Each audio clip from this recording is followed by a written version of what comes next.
ಕೊಟ್ಟರೆ ಏನು ಉಪಯೋಗ ಆಗಲ್ಲ. ಈಗ ನಮ್ಮಲ್ಲಿ ಸತ್ತವ್ರಿಗೆ ಏನು ಮಾಡ್ತೀರಿ, ಸಮಾಧಿ ಅಂತೀರ. ಯಾಕೆ ಸಮಾಧಿ? ಅದಕ್ಕೂ ಧಾರ್ಮಿಕ ಆಚರಣೆ ಎಂದರು. ಇದ್ರ ಉದ್ದೇಶ ಏನು? ಮನುಷ್ಯ ಪ್ರಾಣ ಹೋದ ಮೇಲೆ, ಶರೀರ ಶವ ಆದಮೇಲೆ ಇಲ್ಲಿ ಬರುವಂಥ ಫಂಗಸ್ಗಳು, ಕೀಟಗಳು ಭಾಳ ಅಪಾಯಕಾರಿ. ಪ್ರಾಣಿಗಳ ದೇಹದಿಂದ ಬರುವಂಥ ಕೀಟಗಳಿಂದ ಮನುಷ್ಯನ ಸಿಲುಬರುವಂಥ ಕ್ರಿಮಿಗಳು ಭಾಳ ಅಪಾಯಕಾರಿ. ಅದಕ್ಕೆ ನಮ್ಮವ್ರು ಹಿಂದೆ ಏನಂದ್ರು, ಮುಚ್ಚಪ್ಪ ಸಮಾಧಿ ಮಾಡು ಅಂದರು. ಎಷ್ಟು ಗುಂಡಿ ತೆಗೀರಿ, ಅದ್ರ ಕೆಳಗೆ ಕೊಂಡಿಸ್ರಿ, ಆಮೇಲೆ ಬಸವಗಟ್ಟಿ ಹಾಕ್ರಿ, ಮುಚ್ಚಿರಿ, ತುಳಿರಿ ಅಂದರು. ಆಮೇಲೆ ಸುಟ್ಟ ಹಾಕ್ರಿ ಅಂದರು. ಸುಟ್ಟು ಬಿಡ್ರಿ ದೇಹನ ಅಂದರು. ಇದು ಧಾರ್ಮಿಕ ಪರಂಪರೆ ಆದರೂ ಒಂದು ಆರೋಗ್ಯದ ಒಂದು ಮೌಲ್ಯವಾಗಿರ್ತಕ್ಕಂಥದ್ದು. ಇವತ್ತು ಮೊನ್ನೆ ಏನು ಮಾಡಿದರು, ಲಕ್ಷಾಂತರ ಜನ ಸಾವು ತಂದರು. ಸಾವು ತಂದು ಗುಂಡಿ ತೆಗೆದ್ರು, ಹೆಸರು ತಗೊಂಡೋಗಿ ಎಲ್ಲ ಎಣ್ಣೆಗಳನ್ನು ಸಾಮೂಹಿಕವಾಗಿ ಗುಂಡಿ ತಿಕ್ಕಿ ಹಾಕಿದ್ರು, ಬೆಂಕಿಗೆ ಹಾಕಿರು. ಆದರೆ ಅವ್ಯಾವೂ ತನ್ನ ಶರೀರದ ಬ್ಯಾಕ್ಟೀರಿಯಾ ಕಳ್ಕೊಳ್ಳಿಲ್ಲ. ಅವೆಲ್ಲ ಏನಾಗ್ತವೆ, ಭೂಮಿಯ ಗಾಳಿಯ ಸಂಪರ್ಕದಿಂದ ಮೇಲೆ ಬರ್ತದೆ. ಅದು ಆಕಾಶ ತತ್ವ, ಅಲ್ಲಿ ಕಾಸ್ಮಿಕ್ ರೇಸ್ ಅಂತ. ಭೂಮಿಗೂ ಆಕಾಶಕ್ಕೂ ಒಂದು ಮಧ್ಯೆ ಒಂದು ಲೇಯರ್ ಇರ್ತದೆ, ಕಾಸ್ಮಿಕ್ ಲೇಯರ್. ಅದು ಅಲ್ಲಿ ಎಲ್ಲ ಸಂಗ್ರಹ ಆಗ್ತದೆ.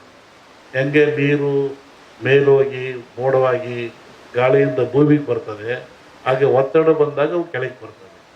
ಅವು ನಿರ್ವಾತ ಪ್ರದೇಶ ಉತ್ಪತ್ತಿ ಆಗ್ತದೆ. ಅವಾಗ ಮನುಷ್ಯನ ಮೇಲೆ ಅಟ್ಯಾಕ್ ಆಗ್ತವೆ. ಅವಾಗ ಮನುಷ್ಯ ಸಾಯ್ತಾನೆ. ಇದನ್ನು ನಾವೇ ಹಿಂದೂ ಇದೆ. ಇದು ರಾವ್ ಹೊಡಿತು ಅಂದರು, ನೆಲಪಟ್ಟು ಹೊಡಿತು ಅಂದರು. ಇದನ್ನೆಲ್ಲ ಅಂತಹ ಕ್ರಿಯೆ ಬರ್ತವೆ. ಅದಕ್ಕೆ ಎಚ್ಚರವಾಗಿರ್ರಿ, ಭಾಳ ಮುಖ್ಯವಾಗಿರಬೇಕು ಅಂತ. ಇನ್ನೂ ಅನೇಕ ಕ್ರಿಯೆ ತಗೊಂಡ್ರೆ ಎದರ ಅವಶ್ಯಕತೆ ಇಲ್ಲ. ಇದು ಪ್ರಾಣ ಕಳೆಯುವಂಥ ಕಾಯಿಲೆ ಅಲ್ಲ. ಮನುಷ್ಯ ಭೀತಿಗೊಳಪಟ್ಟು ಹೆದರಿ ಸಾವಿಗೊಳಪಡ್ತಾ ಇದ್ದಾನೆ. ಅದಕ್ಕೆ ಸಾಯ್ತಕ್ಕಂಥ ಎದುರಿಸಿಲ್ಲ. ಅದಕ್ಕೆ ತಕ್ಕನಾದ ಮೆಡಿಸಿನ್ಗಳು ಅಥವಾ ಸ್ವಚ್ಛತೆ ಕಾಪಾಡ್ಕೊಳ್ಳಿ, ಭಾಳ ಮುಖ್ಯವಾಗಿರ್ತಕ್ಕಂಥ. ಈ ಧಾರ್ಮಿಕ ಆಚರಣೆಗಳು ನೀವು ಒಬ್ಬರನ್ನೊಬ್ಬರು ಕಂಡ್ರೆ ಏನಂತೀರಾ, ಆರೋಗ್ಯವಾಗಿದ್ದೀರಾ ಅಂತ. ನೀವು ಕಾಗದ ಹಂಗಂತ ಬರೀತೀರ, ನಾವು ಆರೋಗ್ಯ, ನಿಮ್ಮ ಆರೋಗ್ಯ. ಏನು ಆರೋಗ್ಯ ಅಂದರೆ ಏನು? ದೇಹದ ಆರೋಗ್ಯವೇ, ಮನಸ್ಸಿನ ಆರೋಗ್ಯವೇ? ಏನು ಆರೋಗ್ಯ? ನೋಡ್ರಿ, ನಮ್ಮ ಜನ ಎಷ್ಟು ಬುದ್ಧಿವಂತರು. ಸನಾತನ ಕಾಲದ ಸಹಿತ ಒಂದು ಆರೋಗ್ಯವಾಗಿದ್ದೀರಾ, ಶರಣು, ನಮಸ್ಕಾರ, ಆರೋಗ್ಯವಾಗಿದ್ದೀರಾ ಅಂತ. ಯಾವುದು ಆರೋಗ್ಯ? ಆರು ಯೋಗ್ಯವಾಗಿದ್ದಾವ. ಆರು ಯಾವುವು? ಮನುಷ್ಯರ್ತಕ್ಕಂಥ ಆರು ಯೋಗ್ಯವಾಗಿದ್ದಾವು. ಚೆನ್ನಾಗಿಟ್ಕೊಂಡು ಚೆನ್ನಾಗಿರ್ತೀರ ಅಂತ. ಕಾಮ, ಕ್ರೋಧ, ಮೋಹ, ಮದ. ನಾನು ಜೀವನದಲ್ಲಿ ಮಠ ಬರ್ತಿಲ್ಲ. ಎದರ ಅನ್ನ ತಿಂದು ಇಲ್ಲಿಂದ ನಾನು ಭಕ್ತ ಬುದ್ಧಿ, ನಾನು ಭಕ್ತಿಯಿಂದ ಬಂದಿದ್ದೀನಿ, ಮಂತ್ರಿಯಾಗಿ ಬಂದಿಲ್ಲ, ಶಿಷ್ಯನಾಗಿ ಬಂದಿದ್ದೀನಿ ಅಂತ ಹೇಳಿದ್ರು. ಹಂಗೆ ಅವ್ರು ಒಳ್ಳೇದಾಗಲಿ, ಯಶಸ್ಸಾಗಲಿ ಅಂತ ಹಾರೈಸ್ತೀವಿ. ಸಂಕ್ರಾಂತಿ ಕಳೆದ ಮೇಲೆ ಒಂದು ಯೋಗ ಇದ್ದಂಗೆ ಕಾಣಿದೆ. ಇವರಿಗೆ ಅಂತಲ್ಲ, ರಾಜ್ಯ ಮಟ್ಟದಲ್ಲಿ ಒಂದು ಉನ್ನತ ಯೋಗ ಅವಕಾಶ ಇದೆ. ಹೋಗಿದ್ದಲ್ಲ, ಅದು ರಾಜ್ಯದ ಮಟ್ಟದ್ದು. ನಿಮ್ಮ ರಾಜ್ಯದ ಮಟ್ಟಕ್ಕೆ ಸಂಕ್ರಾಂತಿ ಮೇಲೆ ರಾಜಕೀಯ ವಿಪ್ಲವ ಆಗೋ ಲಕ್ಷಣ ಇದೆ. ನಾನು ಮೊದಲೇ ಹೇಳಿದ್ದೆ, ಯುದ್ಧಗಳಾಗ್ತದೆ, ಜಲಪ್ರಳಯವಾಗ್ತದೆ, ವಾಯುಪ್ರಳಯ ಆಗ್ತದೆ, ಭೂಪ್ರಳಯವಾಗ್ತದೆ, ಎಲ್ಲ ಜನ ಸಾಯ್ತಾರೆ, ಆಕ್ರಮಣ ಹೆಚ್ಚಾಗ್ತವೆ, ಮೇಘ ಸ್ಫೋಟ ಆಗ್ತದೆ ಅಂತ ಹೇಳಿದ್ದೆ ನಾನು. ಇನ್ನೂ ಒಂದು ಮೇಘ ಸ್ಫೋಟ ಆಗೋದ್ರಿಂದ ಊಹಿಸಲಾರದ ಒಂದು ದುಃಖ ಈ ಭಾರತಕ್ಕೆ ಬರ್ತದೆ. ಪ್ರಕೃತಿದತ್ತವಾಗಿ ಆಗ್ತದೆ ಮೇಘ ಸ್ಫೋಟ. ಅದನ್ನು ಹೇಳಿದ್ದೆ ನಾನು, ಮನೆಯಲ್ಲೂ ಹೇಳಿದ್ದೆ ನಾನು ಮನೆಯಲ್ಲಿ. ಒಟ್ಟಿಗೆ ಜನಜೀವನ ಅಸ್ಥಿರ.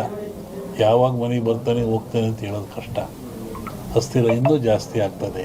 ಅದು ಅದರಲ್ಲಿ ಅರಸನಾಲಯಕ್ಕೆ ಕಾರ್ಮೋಡ ಕವಿದೀತು. ಅದು ರಾಜ್ಯಕ್ಕೂ ಇದೆ, ಸೆಂಟ್ರಲ್ಗೂ ಇದೆ. ಹಿಂದೆ ಹೇಳಿದ್ದು 2-3 ಜನ ಪ್ರೈಮ್ ಮಿನಿಸ್ಟರ್ ಕೊಲೆ ಆಗ್ತಾರೆ, ಸಾಯ್ತಾರೆ ಅಂತ. ಅದು ಆಗ್ತದೆ. ಸಂವತ್ಸರ ಪರದಲ್ಲಿ ಕಷ್ಟ, ಗುಣಲಕ್ಷಣ, ದ್ವೇಷ, ಅಸೂಯೆ. ಈ ಮಧ್ಯೆ ಒಂದಿಬ್ಬರು ಬಲಿ ಆಗ್ತಾರೆ. ಹೇಳಿದ್ದಲ್ಲ, ಸಂಕ್ರಾಂತಿ ಮೇಲೆ ವಿಪ್ಲವ ಆಗೋ ಲಕ್ಷಣ ಇದೆ.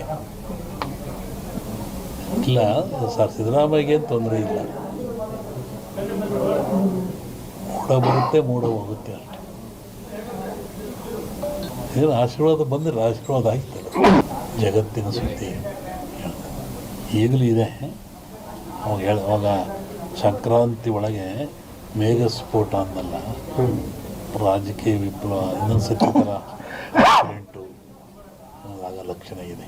ಅದು ಹೇಳಿದೆ ಫ್ಲೈಟ್ ಮೇಘ ವಾಯು ಫ್ಲೈಟ್ದೆಲ್ಲ ಹೇಳಿದ್ದಲ್ಲ, ಫ್ಲೈಟ್ ಬಿತ್ತು, ಜನ ಸಾಯ್ತಾರೆ, ಮರಣ ಆಗ್ತದೆ, ಜಲಪ್ರಳಯವಾಗ್ತದೆ, ಸಮುದ್ರದಲ್ಲಿ ಆಗ್ತದೆ ಎಲ್ಲ ಹೇಳಿದ್ದಲ್ಲ ಆಗ್ತದೆ. ಇನ್ನೊಂದು ಶ್ರಾವಣದಲ್ಲಿ ಹೇಳ್ತೀನಿ, ಜನವರಿ ಒಳಗೊಂದು ಭಾಳ ದೊಡ್ಡ ಆಘಾತ ಆಗೋ ಲಕ್ಷಣ ಇದೆ ಇಂಡಿಯಾಕ್ಕೆ. ಸೂಳೆಯ ಮಗನುಟ್ಟಿ, ಇದನ್ನು ಇಟ್ಕೊಂಡಿಲ್ಲಿ ಪರಿಹಾರ ಮುಂದೆ ಹೇಳ್ತೀನಿ.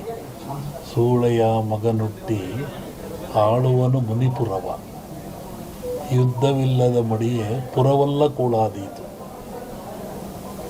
ಇದು ಹಾಕ್ರಿ, ಇದು ರಿಸಲ್ಟ್ ಹೇಳ್ತೀನಿ, ಆಮೇಲೆ ಬಿಡಿಸಿ ಹೇಳ್ತೀನಿ ಅದನ್ನು ಏನು ಅಂತ. ಇನ್ನೊಂದು, ಅಕಾಲದಲ್ಲಿ ಮಳೆ ಬಂದರೆ ಸಕಾಲದಲ್ಲಿ ಮಳೆಗೆ ತೊಂದರೆ ಆಗ್ತದೆ. ಮುಂದೆ ಬೇಕಾದಾಗ ಮಳೆ ಬರಲ್ಲ. ಈಗ ಬಂದುಬಿಡಿತಲ್ಲ, ಮುಂದೆ ಒಳ್ಳೆ ಬಿತ್ತನೆ ಕಾಲ, ಬೆಳೆ ಕಾಲ, ಬೇಕಾದಾಗ ಬರಲ್ಲ. ಅಕಾಲದಲ್ಲಿ ಮಳೆ ಬಂದರೆ ಸಕಾಲಿ ತೊಂದರೆ ಆಗ್ತದೆ. ಈ ಸರಿ ಅಂಥದ್ದು ಏನಿಲ್ಲ, ಸಮತೋಲನ ಆಗ್ತದೆ. ಇನ್ನೂ ಜಲಪ್ರಳಯ ಇದೆ, ರಾಜ್ಯದಲ್ಲಿ ಜಲಪ್ರಳಯ ಇದೆ. ಇಡೀ ಭಾರತ, ಇವು ಜಗತ್ತಿಗೆ ಇದು. ಸಾಗರದಲ್ಲಿ ಒಂದು ಅಚ್ಚರಿಯ ಸಂಗತಿ ಕಾಣುತ್ತೆ. ಜಲಸ್ಫೋಟ ಅಂತ ಹೇಳಿದ್ದೆ ನಾನು, ಅಲ್ಲಿ ಒಂದು ಆಗ ಲಕ್ಷಣ ಇದೆ. ಎರಡು ಸೇರಿ ಆಗುತ್ತೆ, ಮನುಷ್ಯರೇ ಮಾಡೋದಲ್ಲಿ.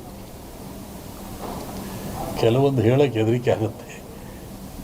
ಪರಿಹಾರ ಏನೆಲ್ಲ, ಭಗವಂತನ ಧ್ಯಾನ ಮಾಡಬೇಕು ಅಷ್ಟೇ. ಯಾವ ಪೂಜೆ ಪುರಸ್ಕಾರದಿಂದ ಏನು ಉಪಯೋಗ ಆಗಲ್ಲ. ನೇರವಾಗಿ ಭಗವಂತನ ಧ್ಯಾನ ಮಾಡೋದೇ ಮುಖ್ಯ. ನೆನೆಸ್ಬೇಕು ಭಗವಂತ.